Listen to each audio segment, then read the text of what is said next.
Okay, hi, I'm Toby. For about a year now, I've been working with a client in the US, trying to kind of build out a proof of concept for how they might approach going to the cloud. And so I wanted to talk a little bit about how we've kind of evolved over that time to something that's now kind of pretty nice infrastructure as code, everything in code actually, and what steps we took to get there and the kind of things we had to consider as we went. So a little bit about the client. The client I was working for are a large group purchasing organization in the healthcare industry. The GPOs, group purchasing organizations, they basically are middlemen between manufacturers and people that need to, or companies that need to purchase from those manufacturers, and they kind of use economies of scale to establish cheaper prices. But as a middleman, they aren't really very well liked in the industry because they kind of skim some money off the top, and if they're not really doing all that much other than establishing some contracts. But the client themselves were pretty large. I think they managed to make about $1 billion a year, most of that coming from their GPO business, with a pretty small operating footprint for that kind of volume of revenue. But the trouble is that because they're middlemen, they're kind of being squeezed as much as each side can squeeze them.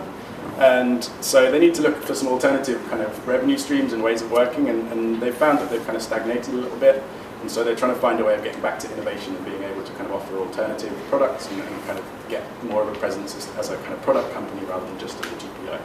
So they're kind of building out products to help hospitals manage inventory and kind of staff and a whole bunch of different things to try and activate some other revenue streams based on all the data that they've accumulated.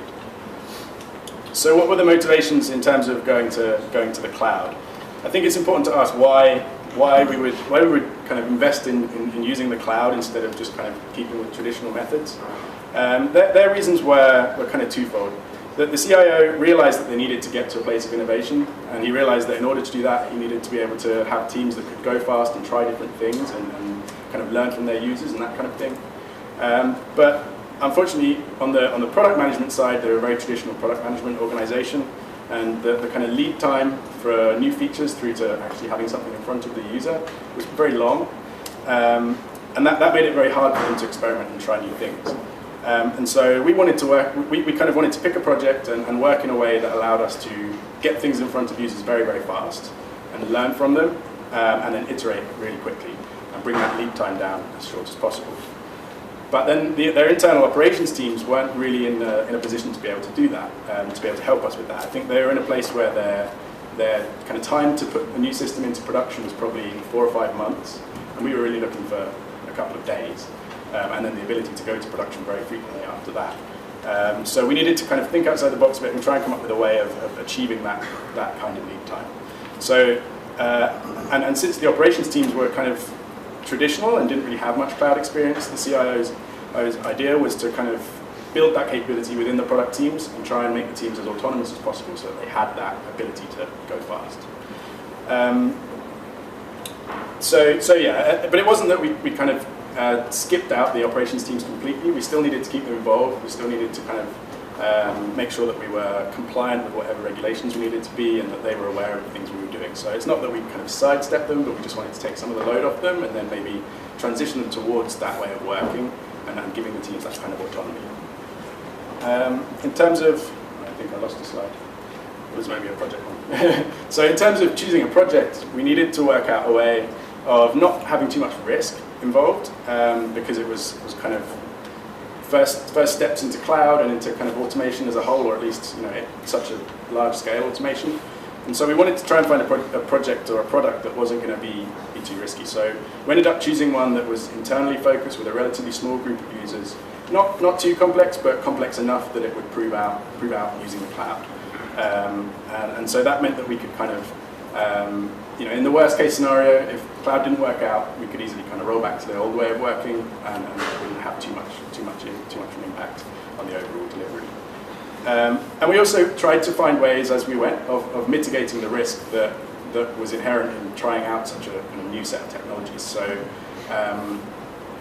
for instance, rather than utilizing lots of cloud services that had a little bit of kind of lock-in involved, we maintained everything ourselves, including databases and all the different data stores we used, so that we could then build them from scratch internally later on. Okay, so how did things evolve over time? So we wanted to aim for complete infrastructure as code, being able to build our entire infrastructure, not just environments, but also any monitoring or CI or anything else that we needed from scratch with the click of a button, basically.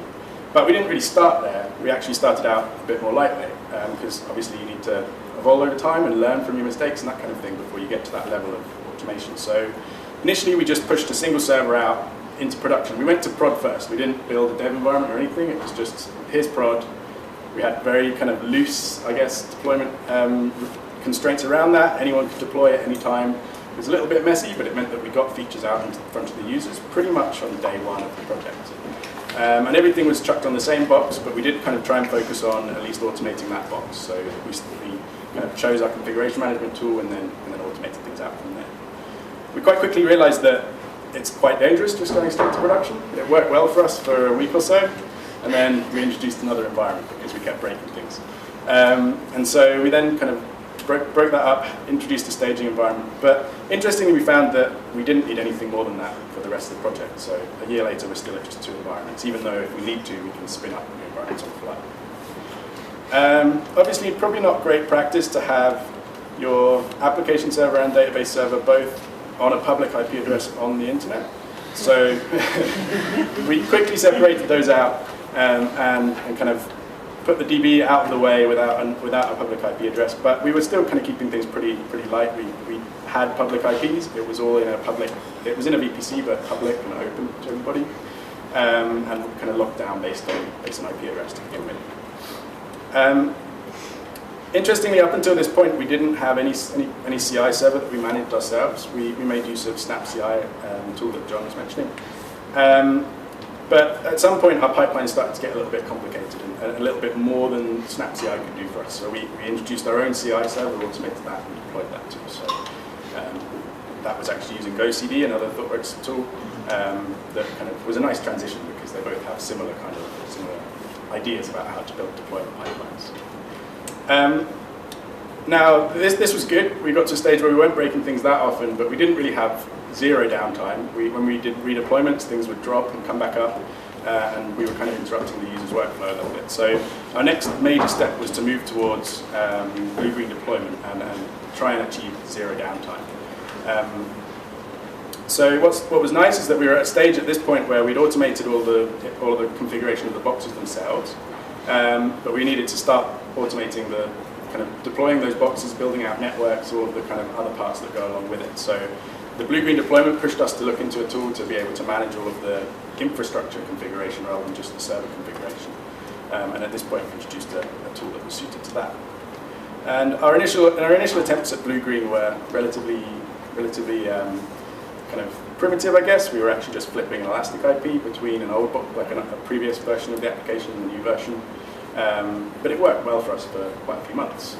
In the end, we wanted to try and secure things a lot more, and so we rather than using elastic IP pointing directly at a server, we pulled things back, put them into private subnets, kind of locked things down a lot more, and introduced elastic load balancers to kind of handle the blue-green part of it, the kind of zero downtime deployments, and introduced a few other pieces of infrastructure to try and help us to kind of monitor things and secure things in terms of keeping everything on a private network rather than just publicly out there off the web. So where we are today is kind of a lot more secure than when we started, but it hasn't caused us any problems so far. In terms of the tooling choices, I think it's quite tricky to choose good tools because, like, if you go with very mature tools, then you may not be kind of getting the most out of the kind of cutting edge tools that are out there. But at the same time, if you choose too many cutting edge tools, you're probably kind of swamping your team with too many things to learn, and it probably actually ends up slowing you down rather than speeding you up. So we tried to keep a good balance between very mature things that have been around for a while, and some things that were a little bit more cutting edge. So obviously Amazon Web Services are probably the industry leader in terms of cloud right now, and they've got a lot of flexibility and they're very mature, good support, that kind of thing. So we opted for AWS in terms of the provider. And Puppet's been around for a long time. It's relatively well established. There's a lot of modules already built that we can harness and make use of. And then but the space in terms of infrastructure as code for kind of the bigger picture infrastructure is not yet so mature. AWS has CloudFormation, which is quite nice, We wanted to kind of spend our cool tool budget on Terraform, and so we went with Terraform, which is a tool that allows you to kind of define all of every part of your infrastructure stack from top to bottom in code, and it worked out very nicely. As I mentioned, we transitioned from Snap to Go in that time over the course of the project, and that was because we got to the stage where our pipeline was too complex and couldn't be represented in Snap, but Go kind of handled that quite nicely. And then everything got glued together with quite a lot of Bash. I know a lot more Bash than I probably ever wanted to know. Okay, so this is maybe a little bit too small for you to see all of, but it just kind of talks a bit about our deployment pipeline. So in order to get to zero downtime and kind of no interruption to the users and still keeping the ability to go to production multiple times a day, which we relied on quite heavily because it allowed us to get feedback really, really fast.